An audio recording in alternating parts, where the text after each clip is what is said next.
সন্ধেবেলায় সবাই মিলে বসলাম আমুদি ফ্রাই খেতে। আমুদি ফ্রাইয়ের টেস্ট কিন্তু অসাধারণ ছিল।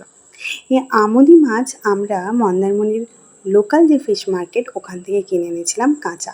আর তারপর এই রিসর্টের পাশে একটা রেস্টুরেন্ট আছে, ওখানে আমরা 180 রুপিস দেওয়ার পরে ওরা আমাদেরকে বানিয়ে দিয়েছিল। বেশ ভালো বানিয়েছিল।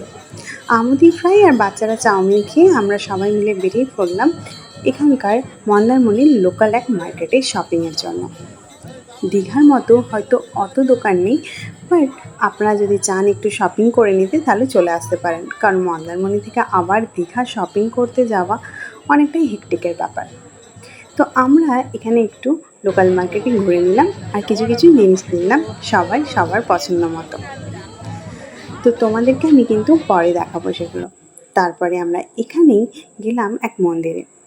এখানে সরস্বতী মায়ের মূর্তি আছে আর আছে মা মনসা দেবীর মূর্তি।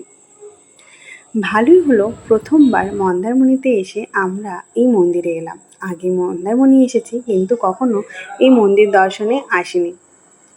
তো মন্দির দর্শন করার পরে আমরা চলে গেলাম রিসর্টে।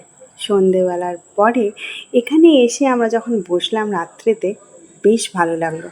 সমুদ্রের ঠান্ডা ঠান্ডা হাওয়া, সবাই গল্প আড্ডা মজাতে ভালোই কাটলো আজকের দিনটা। তোমরা দেখতে থাকো আরাধ্যাস ওয়ার্ল্ড।